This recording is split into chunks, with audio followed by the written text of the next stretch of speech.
Good evening and welcome. You're watching Fineprint. I'm Harry Singh. First up, the public hearings on the U.S. President Donald Trump's impeachment case will begin today in a short while from now, and millions are expected to watch witnesses testify on television and online platforms. Now, witnesses include top American diplomats in Ukraine like William Taylor, who in his closed-door testimony had said that Trump withheld aid to Ukraine as leverage to pressurize the country into investigating political rival Joe Biden and his son Hunter.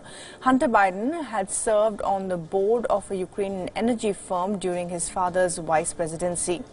Taylor also spoke about what he called was an irregular channel of policy making involving the U.S. president's personal attorney, Rudy Giuliani. The second key witness for today's hearing is the U.S. diplomat George Kent. In a closed-door deposition, George Kent had told lawmakers that Trump's personal lawyer, Rudy Giuliani, had a campaign of lies against the former Ukraine ambassador, Yovanovitch. The former U.S. ambassador, Mary Yovanovitch, who was removed from her post by the Trump administration, will also be testifying today. On Friday, rather. Meanwhile, Trump has said that he will release the transcript of his April call with the Ukrainian President Volodymyr Zelensky. Trump had said that it was his first call with Zelensky, therefore it was more important. But the conversation that the U.S. President did not mention was a July phone call with Volodymyr Zelensky. According to a whistleblower account, it was during this very conversation that Trump asked Zelensky to probe Joe Biden, a leading Democratic candidate in the 2020 presidential race, and his son.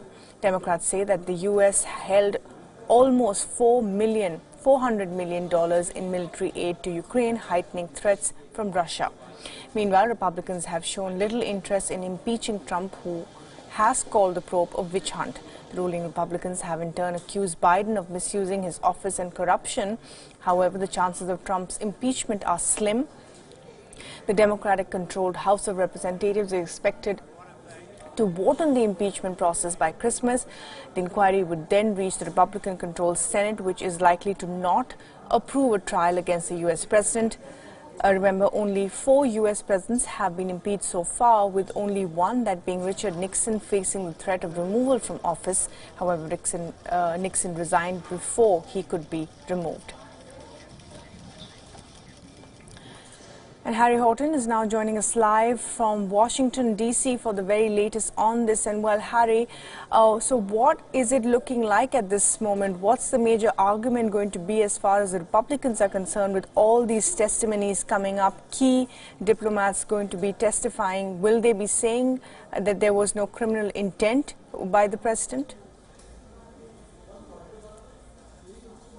Yeah, this is a huge week in Washington, big week as part of this impeachment inquiry, and really we're moving away from the fact-finding part of this inquiry where Democrats and Republicans try to establish what happened in that now infamous July phone call between President Trump and President Zelensky of Ukraine. And we're moving into the public-facing part of the inquiry where lawmakers try to sway public opinion, try to change the attitudes of American voters. And in doing so, they hope that that will ultimately decide or determine how lawmakers in the Senate come to vote if we reach a phase where they vote on whether to remove President Trump from office. Democrats are hoping that when voters see these witnesses in front of the TV cameras for the first time, these career diplomats who were involved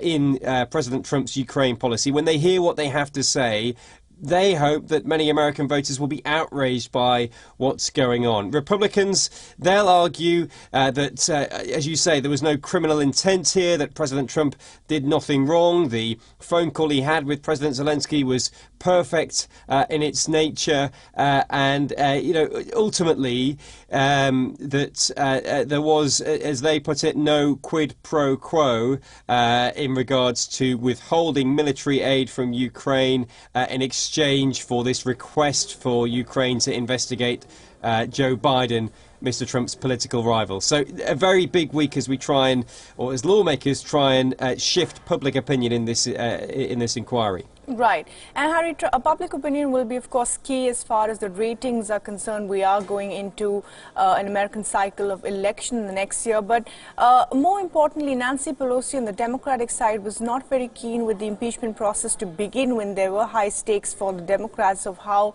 the viewers would actually take this, whether they would end up sympathizing with Donald Trump. But that has changed. The mindset in the Democratic circles has changed, and they also control the House of Representatives.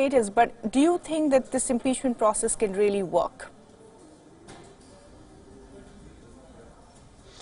Well, Democrats, you're right to say Democrats have been pretty wary of bringing impeachment proceedings against President Trump for some time now. But I think when the details of this phone call between President Trump and President Zelensky emerged, it was so shocking to many senior Democrats. They felt they had no choice but to act upon this. And in the weeks since, if you look at public opinion polls, there's been a steady increase in public support for this impeachment inquiry to continue. Now, it's still not an overwhelming majority of the public that backs this impeachment process, but it's enough to convince Democrats that it's worthwhile to push ahead with these proceedings. There's still a lot of skepticism about whether this will end up removing President Trump from office. In fact, if you look at the Republicans in the Senate so far, they are standing firm behind President Trump and showing no sign of backing away from him.